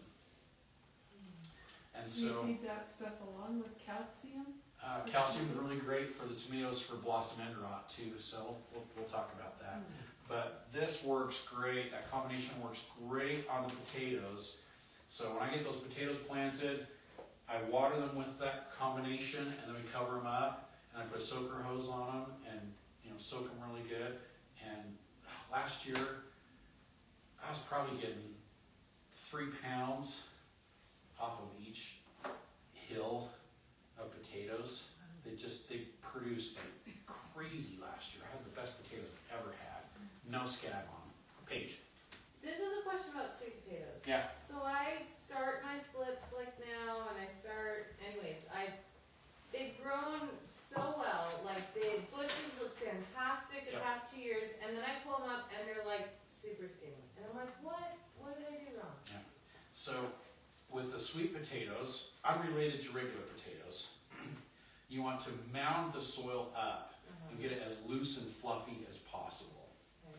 So we'll actually furrow with a big kind of moldboard plow on one side that pushes the dirt all to one side. And we'll go this way and push it all to the middle, and then we'll come back the other way and push it all to the middle, so you kind of get this mounded area. And then I'll do weed barrier over the top of it. And then when you're planting, be sure not to like walk on it to press it down, but just very carefully get in there and plant your plants right in the middle of the weed barrier. So the soil's really loose and light and fluffy. Don't plant them too early. They need really, really warm soil. And then use a high phosphorus fertilizer on them. The Bigfoot would be amazing, because it'll get the root system going like crazy. I'm just laughing because I tested my soil and I literally had like no phosphorus, so maybe that's why. Yeah, so they need a high phosphorus, and you just let them grow all summer long until it freezes, basically. Yeah. And then you harvest them, you'll have like sweet potatoes like crazy. I bet it was the phosphorus. Yeah, so you need a high phosphorus. The Bigfoot mycorrhiza is really, really efficient at picking up phosphorus. So, Bigfoot mycorrhiza. so you don't have to use a lot of phosphorus. You just gotta make sure that there's some out there. And then we'll find it and I'll bring it to your plants. And so Bigfoot on root crops is like magic. So my carrots, which you all got to taste, best carrots I've ever grown, got the Bigfoot. Last year, had the best potatoes I've ever grown, they got the Bigfoot. You know, my onions were amazing, they got the Bigfoot. So all the root crops, it just makes your roots go crazy. How often do you do that? Oh, once every 2 weeks. Yeah, yeah. I was just gonna say, so yeah, I tested my soil at like no phosphorus. What would you recommend for putting in So phosphorus? anything with a higher middle number. So this one is a 543. So that's really good. That's the 4% with the organic fertilizer like this, plenty of phosphorus for your stuff. Okay. So just make sure to plant with this, and then halfway through the season hit them again with it. But then use a product like the Grow Big. Grow Big's not too bad, but there's which one we use? Oh, any of the blooming formulas that have a higher middle number, you can just like supplement them with that a little bit during the summer. So like the Pro Bloom or the Tiger Bloom, anything with a higher phosphorus would be perfect. Yeah. Alright. So in the potatoes, that's how we plant our potatoes. And through the summer, once they bloom, right after they're done blooming, the potatoes are ready. But they're not like fully formed, but you can start digging them up. So usually about mid-July, you'll have potatoes that are about that big. If you plant them in mid-April, they'll be about that big. And that's when they're really, really, really good. So dig up those early potatoes. To be honest, I can go to the potato farmer from Idaho that comes down and sells 50-pound bags of potatoes on the corner for like 15 or 20 bucks. And I can't grow them for that much. But those delicious early potatoes that are coming out of my garden, those are priceless. They're so good. You can't beat those. And so I'll do enough potatoes that we can eat all summer long. And then if I want to store potatoes, I'll just go buy a 50-pound bag from somebody else. Because it's like, works great. Especially russets don't grow that great around here. So grow the specialty potatoes in your own garden, and then go buy a 50-pound bag of russets, because you can't beat it. It's just so cheaper. And the potatoes that we have on this list, they are mature in 120 days. So they should be dug up the end of August, first part of September, and stored. If you grew up in Idaho, anybody grew up in Idaho? Yeah. Potato harvest is traditionally 1st of October. Everybody get out of school for a week because all the kids could go help with the potato harvest, first part of October. Those potatoes take 150 days to mature, not 120 days to mature. So Idaho potatoes, mostly russets, Burbank russets, 1st of October is when you harvested those. These potatoes that we have here in Anderson's, 1st of September. If you leave them in too long, they won't keep as well. So you really have to dig them up the end of August, 1st of September. The potato plants will die down. Dig all your potatoes up, get the excess dirt off of them, put them in a burlap sack, they go directly to storage. You don't need to do any special preparation on those. They just go burlap bag, right into cool Do I have to storage. hang them up? No, Okay. but if you do, that's great. Okay, Get that extra well, no. circulation around them, but the potatoes, you don't have to do anything special to them. Yeah, they're ready to go. So there. Take that. Okay, we got 15 minutes to do peppers and tomatoes and pumpkins, which is perfect, because we only need about 2 minutes for potatoes, so. I mean, sorry, tomatoes. 2 minutes for tomatoes. Yeah, right. All right, so peppers, let's do peppers first. So we've got sweet peppers and we've got hot peppers on there. I would recommend if you want to start your peppers, you're going to start them next month, like probably in the next couple of weeks, so that they're big enough to transplant out the middle to latter part of May. If you're going to start your own tomatoes, usually the end of March through the first or second week of April is plenty of time to get them started, so that you can transplant them out around Mother's Day to Memorial Day, which is a good time to do that. So the ones that you've started that are getting a little big, it's too early, but got to have an experiment to play with in this class, so we start them a little bit early. So on the sweet peppers, these have no heat. So they have flavor, but they have no heat. So banana peppers, they'll start green, they'll turn yellow, they'll turn orangey red, and they're really sweet. California Wonder is a standard bell pepper, 4 lobes, but the banana only has like 1 chamber to it, so it's a long, skinny pepper. Chianti is a green pepper that turns red, and it's one of the earliest turning red peppers, so I'll actually turn red for you. Early Sensation is a green pepper that turns kind of orange, and it is out of this world. Sensation, really good. If you want a nice sweet bell pepper, that's amazing. Emerald Giant, large green bell pepper, 4 lobes that starts green, turns red. Giant Marconi is more of a 3-lobed pepper. It's kind of like heart-shaped.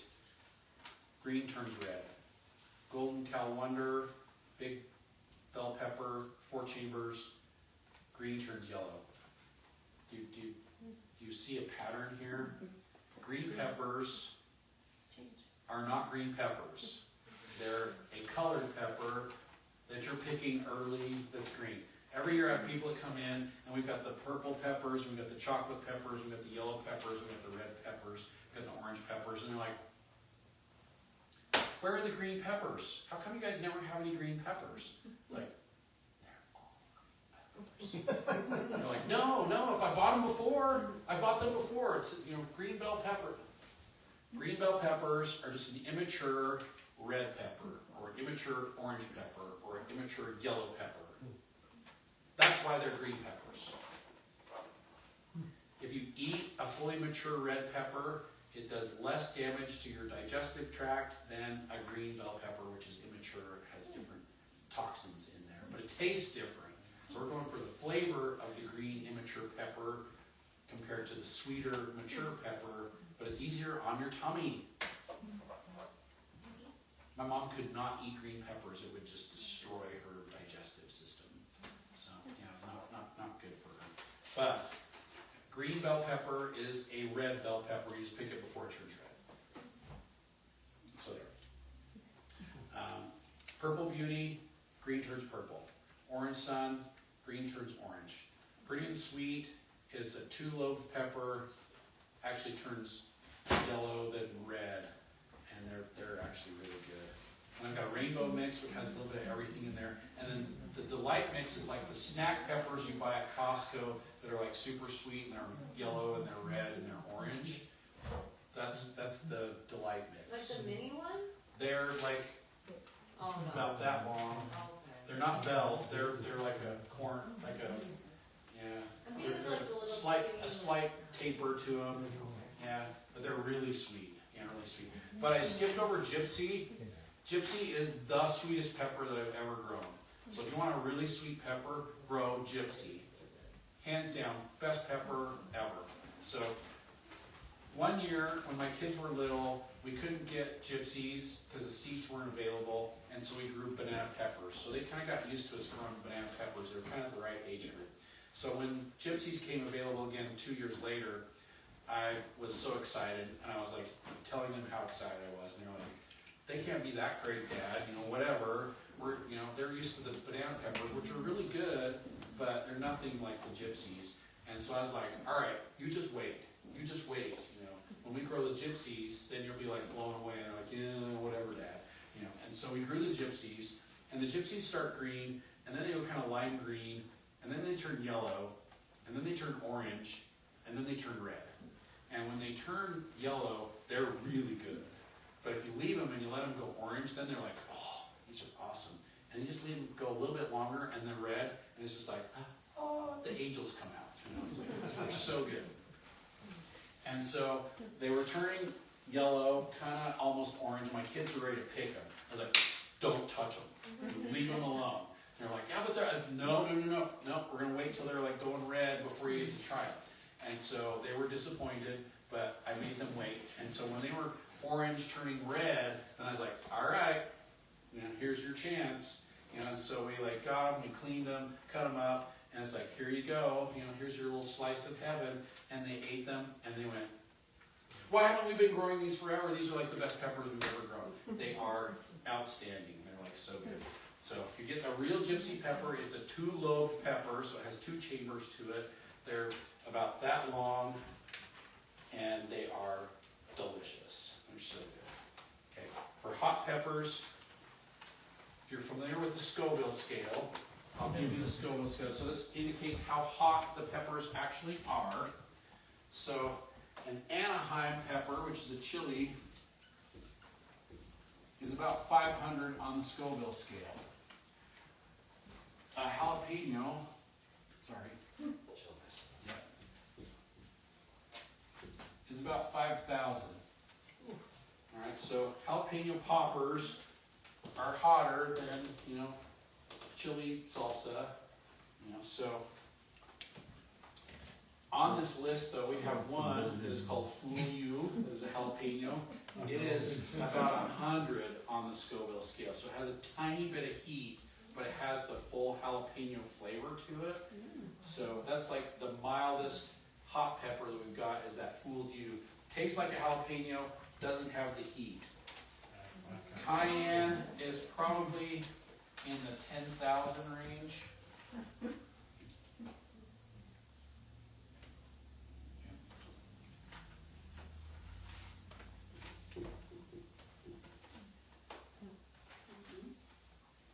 Let's see.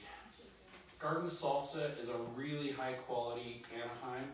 If you want to do really good Anaheim and make a really nice salsa, do the garden salsa. They're highly productive and really great flavor. Is there some reason you don't get Hatch chilies? Hatch is Anaheim. Well, It's grown in Hatch, New Mexico, so they Right. call them Hatch chilies. But it's an Anaheim type. it's a type, they're not shaped, Yeah. the Hatch are a little better. It's not really a specific variety, it's the location where they're grown. So, yeah, there's not a Hatch chili, so.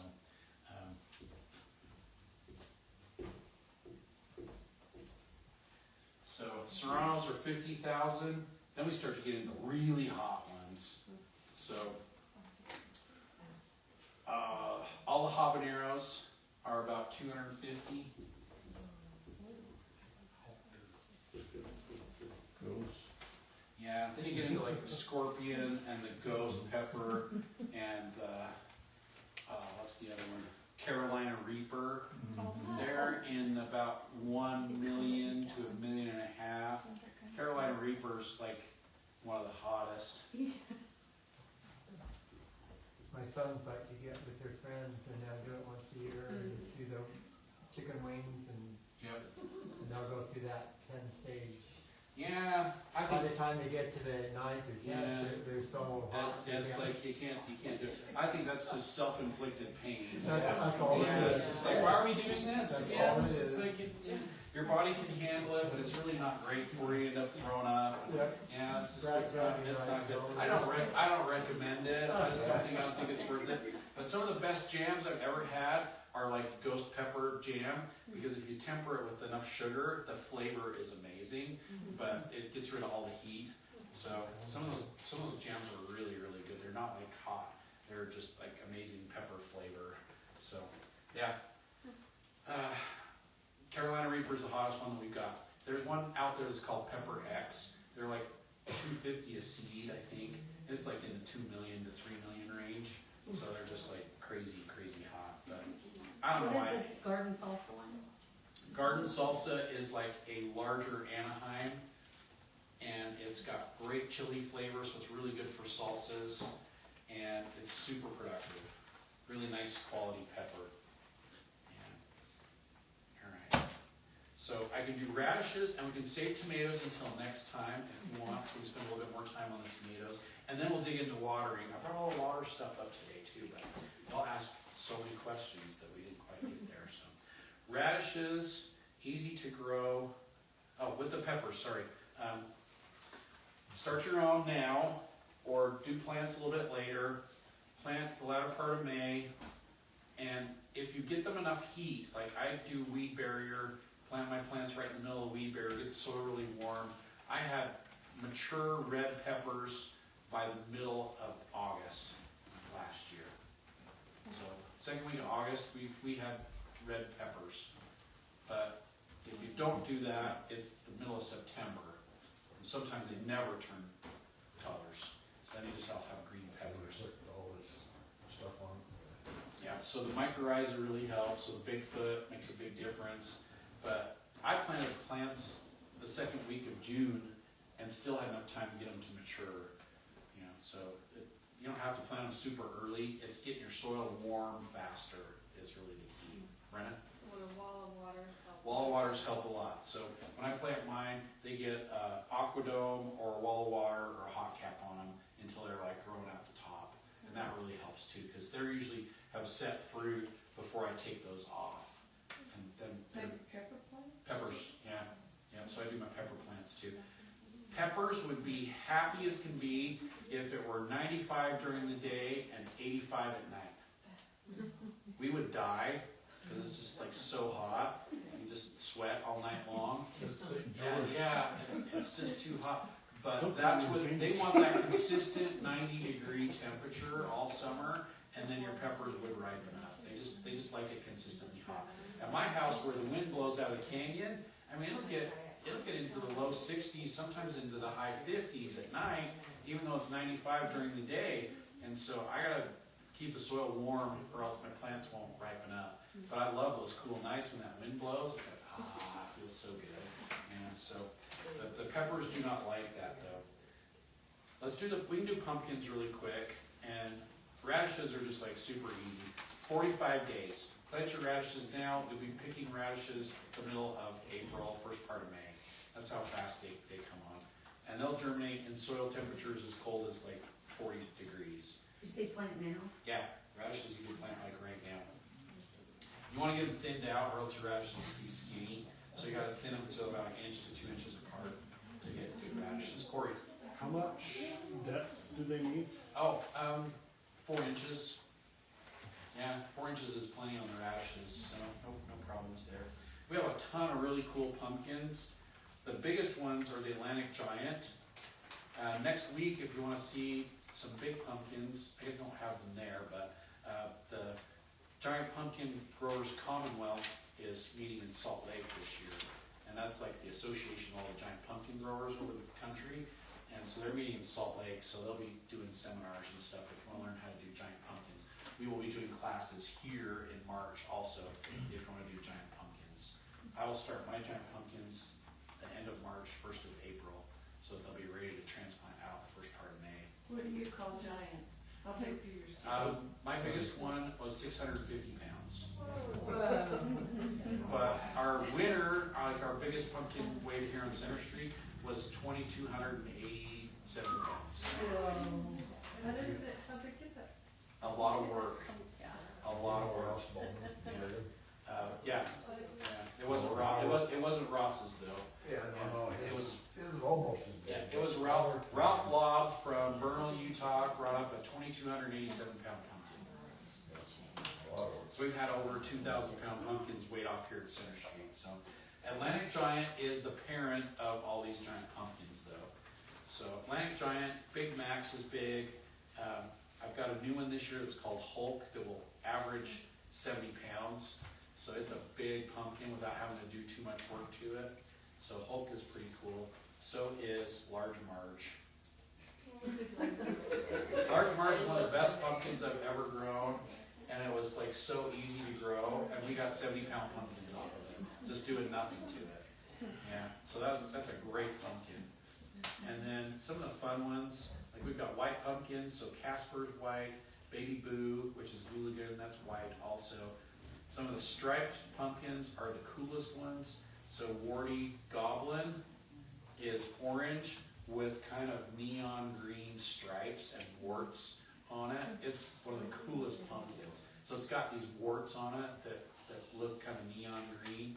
It's a cool pumpkin. You said it's goblin? Warty Goblin. Yeah, Warty Which Goblin. one of them are good? Are they all edible if you want to eat? They're all edible, but the sweetest ones would be Cinderella, is actually one of the best for consuming, and so is the early sugar pie. But you can eat all of them. Some are just sweeter than I love others. the blue doll, that's my favorite. Blue doll's really cool. It tastes so good. Yep, so blue doll's great to eat, and it's a cool looking pumpkin, and so is the porcelain doll, which is pink. So porcelain doll's kind of a pink pumpkin, blue doll's kind of a blue pumpkin. So we've got a lot of different colored ones. Pepitas is like for eating seeds, so it doesn't have a hole on the seed. It's a holeless seed, so it's like it's been cracked open. You got the pepitas on the inside already. So once you dry those, you don't have to crack them to get the seeds out. So that's a cool pumpkin too.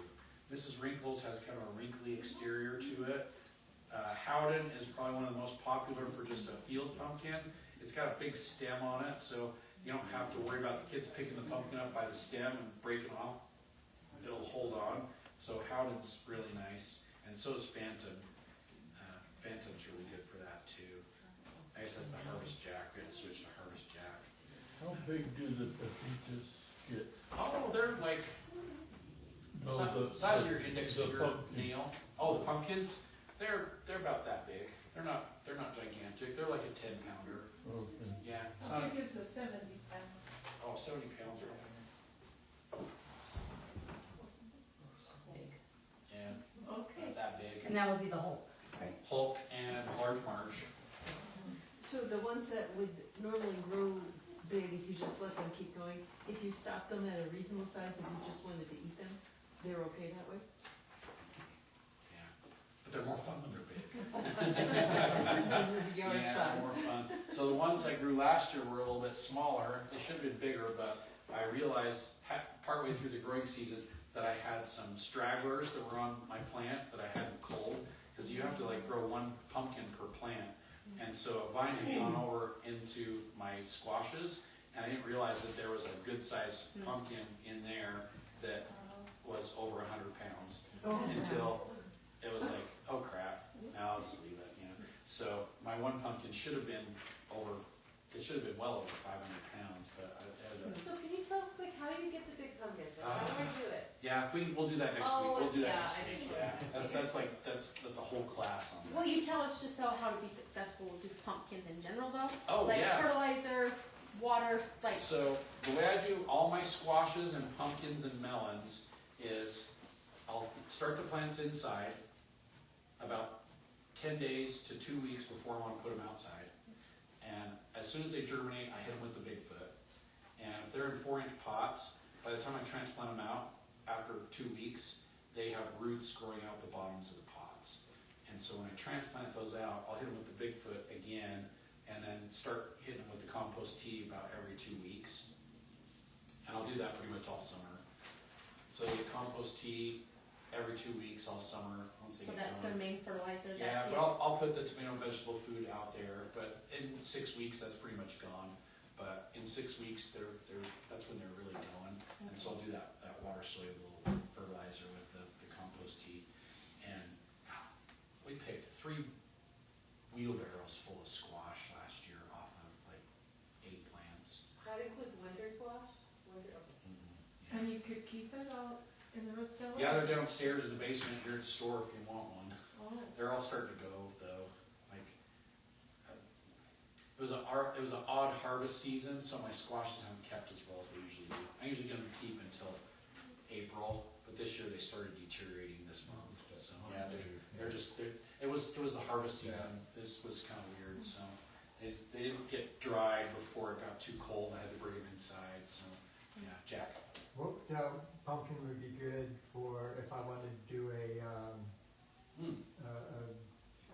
Like a trellis? trellis. Yeah, you don't want ones that are too big, so if you did like Weeby Littles get about this big, Jack, but they're perfect little round pumpkins, they all look like they're almost clones. Weeby Little, it's at the bottom, it is alphabetized.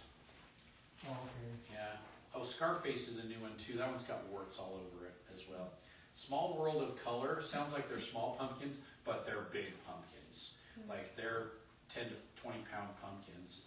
And there's a Large World of Color too that are like 50-pound pumpkins, but I won't do those. But they have kind of soft colors, so they're not bright orange, they're kind of a mellow orange, but they're kind of frosty looking. They're really interesting colors on those. So those were fun to grow last year. I did those last year as well too. Warty Goblin, Warty Toad, Weeby Little, all the smaller ones like the Gooligan and the Hooligan and the Jack B. Little. Those would all work great. You should do Jack B. Little since it's after your name. There you go.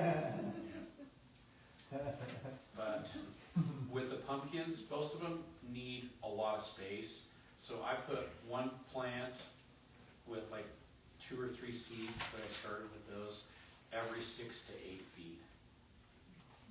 And then I give them 6 feet on both sides. How deep is a pumpkin's root structure, like when you're watering? They don't go really deep. It It spreads out. Yeah, Okay. it spreads out more. Okay, so you're watering those with your drip? I'll do like a soaker on those, and then every other week I'm like watering that With the root system with the compost tea. compost. Yeah, Okay. yeah. And then we're spraying with 7 for Squash bugs. Yep. starting. 7 or Lambda Silohethrin, and there's a couple different ones that work really well for the squash bugs. When they start to run, when the vines start to run, that's when I start going after the And you squash don't use bugs. the earth, what is the Diatomaceous earth, that does Is that- nothing for squash does nothing, bugs. okay. Yeah, does So nothing just for 7 or squash the bugs. other, Yeah, you gotta be a little more aggressive with those, so. okay. But my repellent, I don't know if Josh talked about repellents, the repellents really work. Like they really, really work. So when my garden gets going, I'll do repellent the first part of June, and I'll do one about the first part of July, and it will get me through most of the summer without having to spray at all, except for squash bugs. Okay. And it helps with the squash bugs too. But by August, I'll either do another one, or I'll just say, screw it, it's fine. And bugs can have whatever they want at that point. And the powdery mildew, does the 7 take care, I mean, if we The have 7 a doesn't do anything for mildews, So if we're, but this stuff does. and so we're spraying that Yep. mid-season And or you can spray this up to the minute you're gonna harvest stuff. Okay. Since it's a bacteria, it doesn't hurt people, and so you can consume it, and it doesn't taste good. Can but you use that on zinnias too? Absolutely, Okay. yeah, absolutely. Calvin? I only have room for one squash, or pumpkin, so if I grow them, you get about 8 tendrils out there, Yeah. and you start, I don't need like a couple dozen pumpkins. Yep. But can you truncate the vines? to You grow can them trim the bigger? vines, and they will stop growing out, and they'll Christmas tree, so they'll get broader. So you'll get secondary and tertiary vines that go out. So you can cut them. If you start getting like some growing, will then terminating all the vines help? More them strength grow will go. bigger? More strength will go to the ones that you've set. Yeah, exactly. If I were to grow one pumpkin, only one, I would probably say do the spirit or the semi-bush, because it doesn't get as big, but it produces a lot of really nice pumpkins. Thank you. Hi, Paige. Remind me about the giant pumpkins. Okay. Yeah. You know, I have I tried one year making my pumpkin pies from a Cinderella pumpkin, and I've tried it with other pumpkins, and there is nothing that I've ever tasted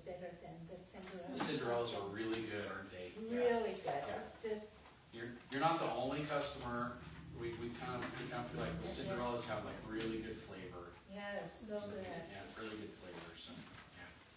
All right. Okay, any other questions on those? We'll do tomatoes. We'll talk a little bit about giant pumpkins. We'll start talking watering, and we'll get into like other fun things next week. We can talk a little bit more about roses. Jack had some questions about roses, and yeah, 2 classes left. So I think you're gonna have to so, check it. so much fun. I have some questions. You may come and ask questions, and if you want to see pictures of my daughter with her awesome name, I'm happy to show those as well too. I wanna show you what happens when you